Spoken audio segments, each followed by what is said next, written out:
नमस्कार, जय श्री कृष्णा। कैसे हैं बच्चों? पढ़ाई ज़ोरों शोरों से चल रही है। अब तो ऐसे ही चलाते रहिए, मेहनत करते रहिए और पढ़ते रहिए। पिछले काफ़ी लेक्चर्स में हम लोगों ने फिज़िक्स के आपके 12th के काफ़ी चैप्टर्स को बहुत अच्छे से किया है। सारे डेरिवेशंस हमने कवर किए हैं। हर डेरिवेशन के साथ जो फिगर्स आते हैं उनको भी हमने अच्छे से कवर किया है। बस अब आपकी बारी है। मेरी बारी तो हो गई, मैंने तो आपको पढ़ा दिया, लेकिन आपने कितना अच्छे से पढ़ा है वो अब आपकी बारी है। अब जो बॉल है वो आपके पाले में आती है। आप उसको कितना अच्छे से कवर अप करते हैं, कितना अच्छे से समझते हैं और कितना अच्छे से एग्जाम में लिख के आते हैं। लिखना बहुत ज़रूरी है। आपको समझ में सब कुछ आ गया है, आप सब कुछ समझ रहे हैं, आपको सब कुछ आता है, लेकिन आपने अगर लिखा नहीं, उसको प्रेजेंट नहीं किया तो मार्क्स नहीं मिलेंगे। मार्क्स तभी मिलेंगे जब आप उस चीज़ को प्रेजेंट कर रहे हैं। आपने अच्छे से लिखा, पूरा डेरिवेशन अच्छे से लिखा, आपने फिगर को बहुत अच्छे से बनाया, जो भी डेफिनेशन पूछी आपने उसको बहुत स्पष्ट रूप में लिखी, तो मार्क्स कहीं नहीं जाएंगे, आराम से मिलेंगे। लेकिन अगर आपने डेरिवेशन में कुछ स्टेप्स खा ली, कुछ छोटे मोटे से स्टेप्स लिखकर और आपने डेरिवेशन कंप्लीट कर लिया, फिगर नहीं बनाया या आड़ा टेढ़ा कैसा भी बना दिया, तो आपको मार्क्स नहीं मिलेंगे। आपको जब भी करना है पूरा डिटेल में सब कुछ अच्छे से करना है, ठीक है। जब भी पेपर देने बैठो, एग्जाम लिखने बैठो, तो यही सोचो कि एक्सटर्नल को कुछ नहीं आता है, एग्जामिनर को कुछ नहीं आता है, मुझे ही सब कुछ उसको बताना है। तो सब कुछ लिखना है उसके अंदर। लिखोगे, प्रेजेंट करोगे, तभी मार्क्स मिलेंगे। कहते हैं ना, जो दिखता है वही बिकता है। आप दिखाओगे, आप लिखोगे तो मार्क्स मिलेंगे, आप लिखोगे नहीं तो मार्क्स नहीं मिलेंगे। कैसे पता चलेगा कि आप बहुत इंटेलिजेंट हैं? आप लिखोगे तभी तो पता चलेगा आप बहुत इंटेलिजेंट है। यूँ भले आप किसी भी चीज़ को कैसे भी एक्सप्रेस कर रहे हो, लेकिन अगर आप अपने एक्सप्रेशंस को, अपनी थॉट्स को पेपर पे नहीं निकाल पाए तो उसका क्या मतलब है ना। एक्सटर्नल आपको ऐसे जस्ट थोड़ा ना कर रहा है। अगर वाइवा है, चलो प्रैक्टिकल एग्जाम है, वाइवा है, आपने अपने सारे एक्सप्रेशंस उनको बताया, आपने अपने थॉट्स बताए, आपका जो भी एक्सप्लेनेशन आपने बताया, तो ठीक है, वहाँ तो मार्क्स मिल जाएंगे। लेकिन थ्योरी में एग्जामिनर को कैसे पता चलेगा? आपने लिखा है तभी तो पता चलेगा, है ना। कई बच्चे हमारे पास होते हैं ऐसे, हम भी पढ़ाते हैं, हमारे पास कई ऐसे बच्चे होते हैं जो एक्सप्लेन तो बहुत अच्छे से कर देते हैं, लेकिन जब लिखने की बात आती है तो बड़े बड़े डेरिवेशन को 4 या 5 लाइन में लिख देंगे, उससे मार्क्स नहीं मिलेंगे। मार्क्स में लिखने के लिए आपको लिखना पड़ेगा, और जितना क्वेश्चन में पूछा गया है, जितने मार्क्स का पूछा गया है, उतना लिखना है, ठीक है। छोटी छोटी सी टिप्स मैं आपको हर वीडियो में देती रहती हूँ एग्जाम से रिलेटेड। ये सारे मेरे एक्सपीरियंस हैं जो पिछले इतने सालों में मैंने बच्चों के साथ शेयर किए, बच्चों के साथ रह के एक्सपीरियंस किए हैं। कई बच्चों को पढ़ाया है, उनसे हमने इस तरह के एक्सपीरियंस शेयर किए हैं, देखे हैं हमने, इसलिए मैं आपको वो सब रख रही हूँ ताकि आप उसका फ़ायदा उठा सके, आप उसका कुछ बेनिफिट उठा सके, ठीक है। फिजिक्स का आपके 12th के कोर्स का एक बहुत छोटा सा चैप्टर है, बहुत छोटा सा, मार्क्स के हिसाब से भी बहुत कम है, शायद 6 या 7 नंबर का ही है, बहुत ज़्यादा नहीं है, और बहुत छोटा सा चैप्टर है। मोस्टली कई क्लासेस में तो ये पढ़ाया भी नहीं जाता है, क्योंकि ये पूरा का पूरा केमिस्ट्री का चैप्टर है। केमिस्ट्री में आप ये सब पढ़ के आए हैं, लेकिन क्योंकि आपके 12th फिजिक्स के कोर्स में हैं, तो मैं एक आपका छोटा सा वीडियो बना रही हूँ जिसके अंदर आपका ये पूरा का पूरा चैप्टर कवर अप हो जाएगा, ठीक है। तो आपको अच्छे से इस चैप्टर को पढ़ना है, बहुत ज़्यादा समय नहीं देना है, क्योंकि केमिस्ट्री में आप ये बहुत डिटेल में पढ़ के आ रहे हैं, नया कुछ भी नहीं पढ़ रहे हैं। जो हम पुराने क्लासेस में पढ़ के आए हुए हैं वो ही है, थोड़ा सा और एक्सपैंड करके, थोड़ा सा और वास्ट करके, थोड़े से डेरिवेशंस डाल के इसको थोड़ा सा फिजिक्स का फॉर्म दे दिया गया है, ठीक है।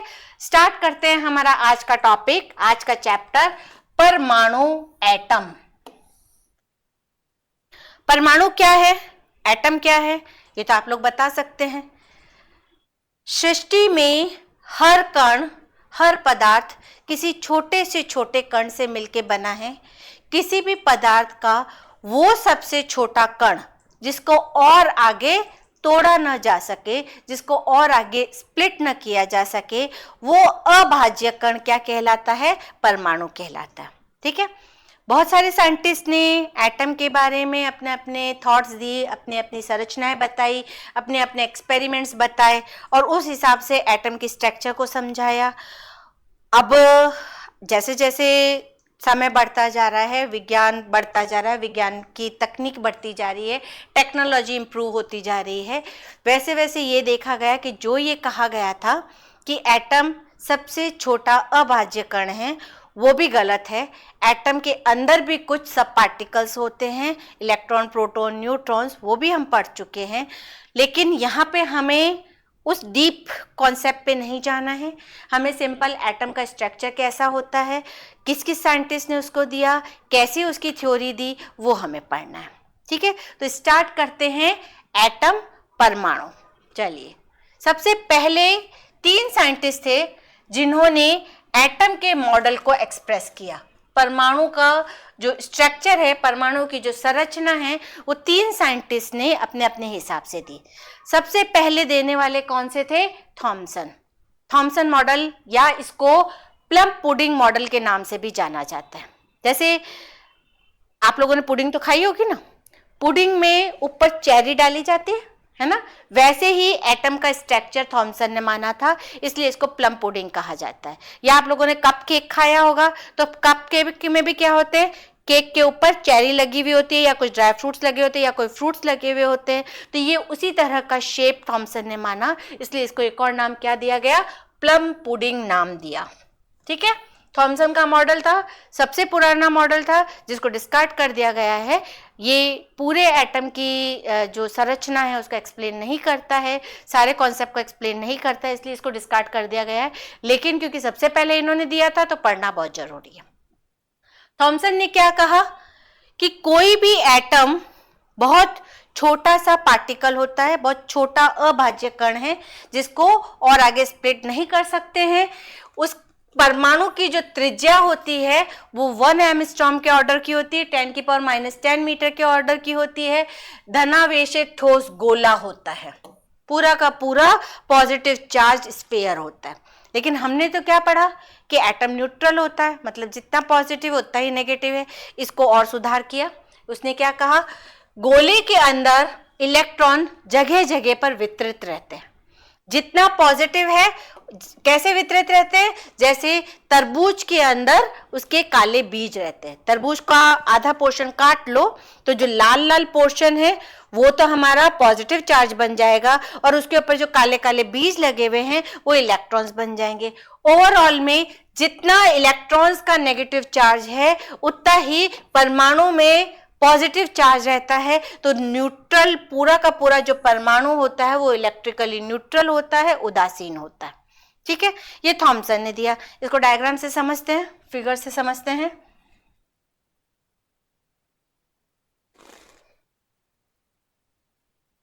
ये इसका फिगर है। ठीक है, ये जो ऑरेंज रेड पोर्शन दिख रहा है आपको, ये पूरा का पूरा पॉजिटिव चार्ज है, जैसे तरबूज का लाल पोर्शन होता है। और ये जो दिख रहे हैं आपको ब्लू या ब्लैक कलर के गोले, ये इलेक्ट्रॉन्स हैं जो पूरा नेगेटिव चार्ज बनाते हैं, जैसे तरबूज के अंदर काले बीज होते हैं। अगर आप देखोगे तो अगर तरबूज का हाफ पोर्शन कट किया जाए तो ये बिल्कुल वैसा ही दिखता है ना। तो ये जो नेगेटिव चार्ज हैं उतने ही होते हैं, इलेक्ट्रॉन का कारण जो नेगेटिव चार्ज है वो उतना ही होता है जितना कि इस लाल पोर्शन में पॉजिटिव चार्ज है। तो ओवरऑल में एटम न्यूट्रल होता है। थॉमसन के मॉडल का ड्रॉबैक क्या था, कमी क्या थी? थॉमसन ने इलेक्ट्रॉन और प्रोटॉन के बारे में तो बता दिया, पॉजिटिव और नेगेटिव चार्ज के बारे में तो बता दिया, लेकिन न्यूक्लियस के बारे में थॉमसन ने कुछ भी नहीं बताया। थॉमसन के अकॉर्डिंग पूरा का पूरा एटम भरा हुआ है, आधी जगह पे पॉजिटिव चार्ज है, आधी जगह पे नेगेटिव चार्ज है। न्यूक्लियस के बारे में थॉमसन ने कुछ भी नहीं बताया, न्यूट्रॉन्स के बारे में थॉमसन ने कुछ भी नहीं बताया। इसको किसने बताया? नेक्स्ट एक्सपेरिमेंट किसने किया? रदरफोर्ड ने किया। रदरफोर्ड ने एक्सपेरिमेंट किया, किसके साथ किया? अल्फा पार्टिकल के साथ किया। तो नेक्स्ट जो साइंटिस्ट थे जिन्होंने एटम के स्ट्रक्चर को समझाया वो थे रदरफोर्ड। रदरफोर्ड ने एक एक्सपेरिमेंट किया, कौन सा किया? गोल्ड फॉइल एक्सपेरिमेंट किया। उन्होंने एक गोल्ड की फॉइल ली और उसके ऊपर कुछ अल्फा रेज डाली। तो उन्होंने क्या देखा, हम पहले भी पढ़ चुके इसको। उन्होंने क्या देखा? उन्होंने ये देखा कि मैक्सिमम जो अल्फा रेज थी वो पूरे एटम में से सीधी निकल गई। ठीक है, कुछ रेज ऐसी थी जो किसी एंगल पे मुड़ गई और कुछ रेज ऐसी थी जो बाउंस बैक हो गई। ठीक है, क्या कहा उन्होंने? देखिए, परमाणु की संरचना जानने के लिए रदरफोर्ड ने पोलोनियम नामक एक रेडियोएक्टिव तत्व से, कौन सा रेडियोएक्टिव तत्व लिया? पोलोनियम नामक। उससे क्या निकले? अल्फा पार्टिकल्स निकले। ठीक है, क्योंकि हम पढ़ चुके हैं ना रेडियो एक्टिविटी में क्या होते हैं, अल्फा बीटा और गामा रेज निकलती है, रेडियो एक्टिव रेज निकलती है। तो उन्होंने पोलोनियम नामक एक रेडियो एक्टिव तत्व लिया और उससे जो अल्फा पार्टिकल्स निकले, अल्फा रेज निकली, उसको किस पे डाला? एक पतली सी गोल्ड फॉइल पर डाला, एक पतली सी स्वर्ण पत्र पर डाला। ठीक है, तो उन्होंने क्या क्या देखा, क्या क्या एक्सपेरिमेंट देखे? सबसे पहला तो उन्होंने ये देखा कि जो अधिकांश अल्फा किरणें थी वो आर पार निकल गई, बिना मुड़े, बिना डेविएट हुई, जैसे आई वैसी की वैसी सीधी निकल गई। इसका क्या मतलब हुआ? इसका मतलब ये हुआ कि परमाणु का अधिकांश भाग खोखला है। पहली बात ही वो फेल हो गई रदरफोर्ड थॉमसन की। थॉमसन ने कहा कि पूरा का पूरा पॉजिटिव चार्ज है, उस पर कहीं ना कहीं नेगेटिव चार्ज एम्बार्डेड है, जैसे ऊपर से लगा हुआ होता है ना बीज, एम्बार्डेड कहते हैं उसको। तो यहाँ पे भी थॉमसन ने यही कहा था कि पूरा का पूरा पॉजिटिव गोला है और उसके ऊपर कहीं कहीं इलेक्ट्रॉन्स को चिपका दिया गया है, ऐसा लगता है एटम का मॉडल। लेकिन यहाँ पे क्या कह रहे हैं कि जब अल्फा रेज को निकाला गया तो मैक्सिमम सीधी निकल गई। सीधी निकल गई इसका मतलब कुछ था ही नहीं वहां टकराने के लिए, खाली थी। तो इससे पहली चीज जो पता चली वो ये पता चली कि परमाणु का अधिकांश भाग खोखला होता है। दूसरी चीज उन्होंने क्या देखी? दूसरा पॉइंट जो उन्होंने ऑब्जर्व किया वो था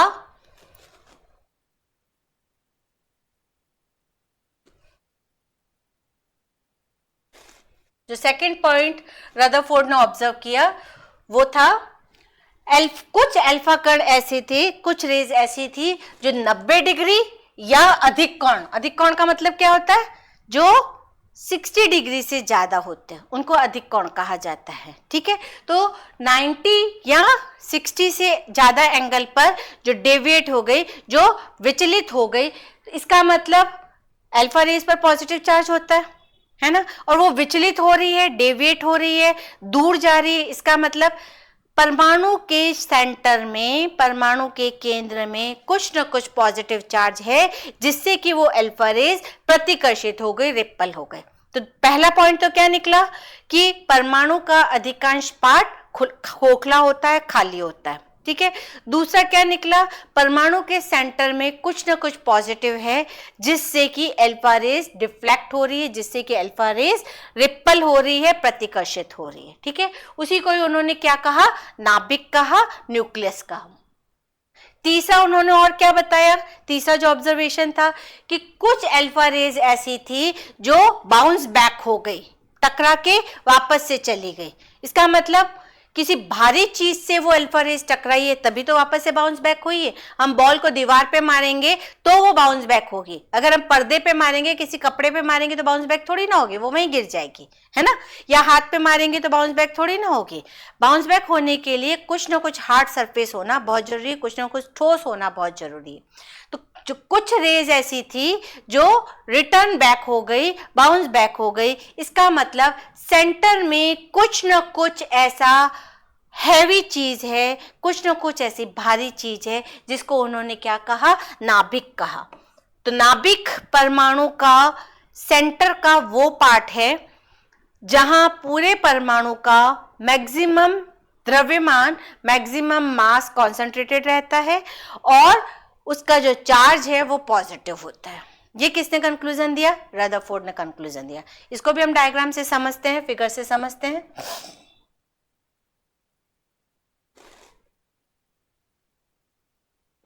ये रदरफोर्ड का अल्फा स्कैटरिंग का एक्सपेरिमेंट है। क्या हो रहा है? ये हमारा पूरा एक एटम है, ठीक है। एटम में कुछ रेज ऐसी थी जो सीधी जा रही है, ये देखिए ये सीधी सीधी रेज जा रही है क्योंकि इनको टकराने के लिए कुछ भी नहीं मिल रहा है। ये क्या शो कर रही है कि एटम का मैक्सिमम पार्ट खाली है, ठीक है।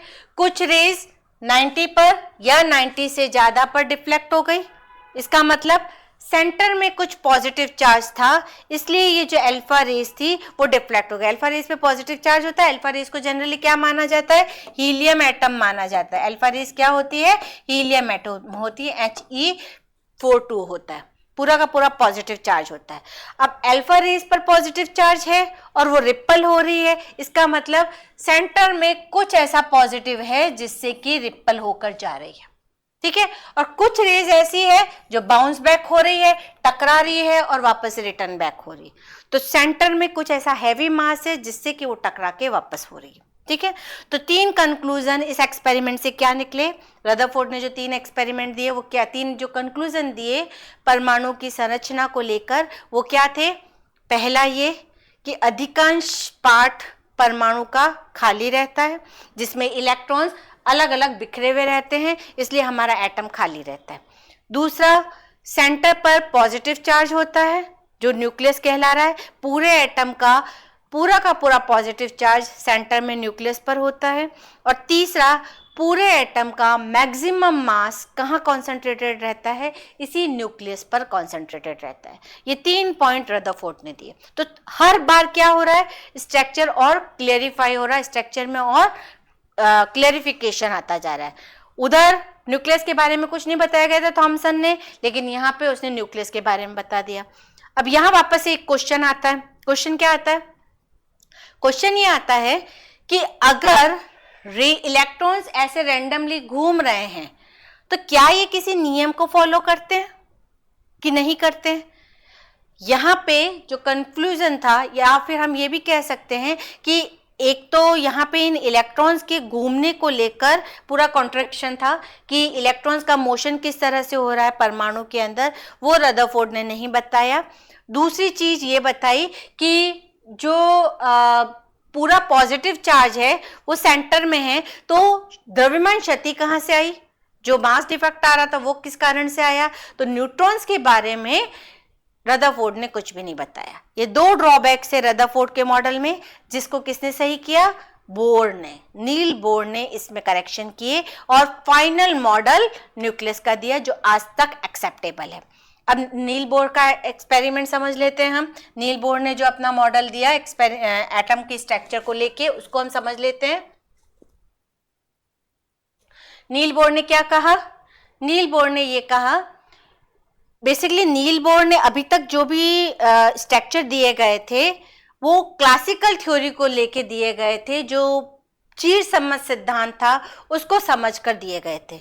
लेकिन जब नील बोर ने अपना एक्सपेरिमेंट दिया तब तक क्वांटम थ्योरी का प्रादुर्भाव हो चुका था, क्वांटम थ्योरी डिस्कवर हो चुकी थी।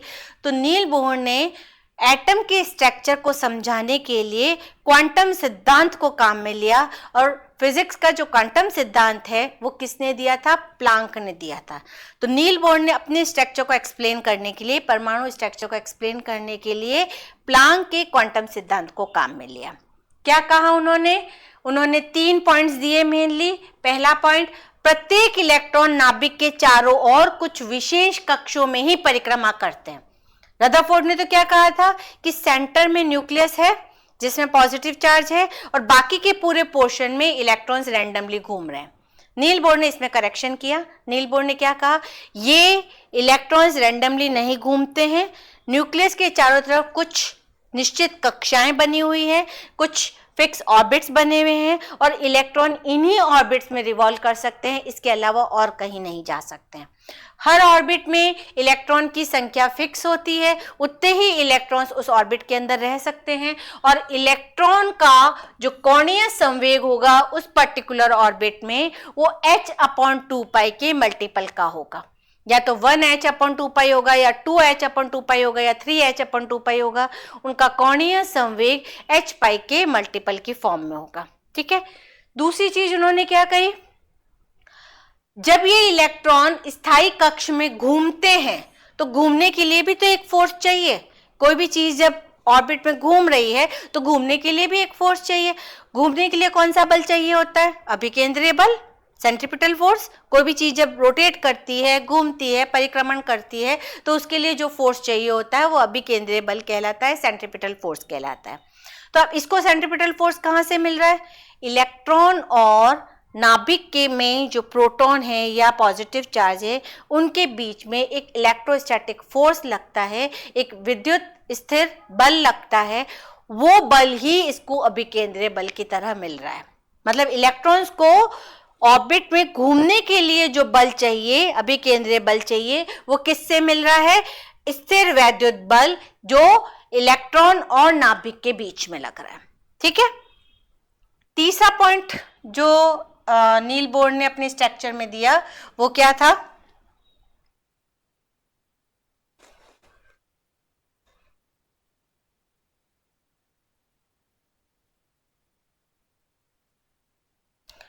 तीसरा पॉइंट ये कहा कि परमाणु, अब यहां पे एक क्वेश्चन आया, ठीक है, सेंटर में न्यूक्लियस है जिसमें पॉजिटिव चार्ज है, इलेक्ट्रॉन अलग अलग ऑर्बिट्स में रिवॉल्व कर रहे हैं, लेकिन हमने ये पढ़ा हुआ है कि कोई भी चीज जब घूमती है तो घूमते घूमते अपनी ऊर्जा निकालती रहती है ना, और ऊर्जा निकालते निकालते एक टाइम ऐसा आना चाहिए कि वो घूमते घूमते घूमते अपनी ऊर्जा निकालता जाएगा और आके न्यूक्लियस में गिर जाएगा, तो इलेक्ट्रॉन का कोई अस्तित्व ही नहीं बचेगा।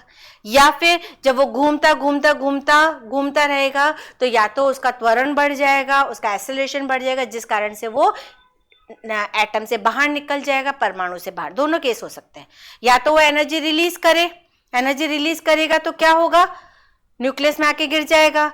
या फिर वो एनर्जी गेन करेगा तो वो एटम से बाहर निकल जाएगा। या फिर जब वो घूमेगा तो हीट जनरेट होगी, ऊष्मा उत्पन्न होगी, जिस कारण से परमाणु का तापमान बढ़ सकता है। लेकिन आज तक कभी ऐसा है कि कोई चीज पड़ी हुई है और उसका अपने आप तापमान बढ़ गया हो?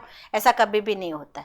इसी चीज को, इसी पॉइंट को नील बोर ने एक्सप्लेन किया तीसरे पॉइंट में। उन्होंने क्या कहा कि जब परमाणु में कोई एक इलेक्ट्रॉन निम्न ऊर्जा स्तर से उच्च ऊर्जा स्तर में जाता है तो वो ऊर्जा उत्सर्जित करता है, और जब अवशोषित करता है, और जब उच्च ऊर्जा स्तर से निम्न ऊर्जा स्तर में आएगा तो वो ऊर्जा का उत्सर्जन करेगा। जैसे हमारे पास दो लेवल्स हैं, एक लेवल ये है, एक लेवल ये है, एक लेवल ये है, एक लेवल ये है। ये हमारा लोअर एनर्जी लेवल है, ये हाई एनर्जी लेवल है। अब जब इलेक्ट्रॉन लोअर एनर्जी लेवल से हाई एनर्जी लेवल में जाएगा तो एनर्जी लेगा ना, क्योंकि हाई एनर्जी लेवल में पहुंचने के लिए तो उसको एनर्जी चाहिए। तो इस केस में वो क्या करेगा? ऊर्जा का अवशोषण करेगा, और हायर से वापस से जब वो लोअर में आएगा तो उसी अवशोषित ऊर्जा को उत्सर्जित भी कर देगा। तो ओवरऑल में तो एनर्जी सेम रही ना, घूमता घूमता वो हायर एक्साइटेड स्टेट में चला जाएगा, हायर से वापस से घूमता घूमता लोअर में आ जाएगा। जितनी ऊर्जा उसने हायर में जाने के लिए अवशोषित करी, उतनी ही हायर से लोअर में आने के लिए वापस से उत्सर्जित कर दी। तो जो एनर्जी का अवशोषण या उत्सर्जन होता है, दोनों ऊर्जा स्तरों में ऊर्जा के अंतर के बराबर होता है। जैसे मान लिया यहाँ पे E1 एनर्जी, इधर E2 एनर्जी है, तो कितनी ऊर्जा अवशोषित करेगा? E2 माइनस E1, और इतनी ही ऊर्जा वापस से वो उत्सर्जित भी करेगा जब हायर से लोअर में आएगा। तो ये 3 पॉइंट नील बोर ने अपने स्ट्रक्चर में दिए जो आज तक एक्सेप्टेबल है। इसी को ही परमाणु का, एक एटम का फाइनल स्ट्रक्चर माना गया। थोड़ा सा डायग्राम से भी हम इसको समझ लेते हैं। नील बोर का जो डायग्राम था एटम को लेकर, उसको समझ लेते हैं। ये डायग्राम है, इसमें क्या है? ये सेंटर में पूरा का पूरा पॉजिटिव चार्ज है जो क्या कहला रहा है? न्यूक्लियस कहला रहा है, नाभिक कहला रहा है। ये अलग अलग ऑर्बिट्स है नाभिक के बाहर जिनमें इलेक्ट्रॉन्स रिवॉल्व कर रहे हैं।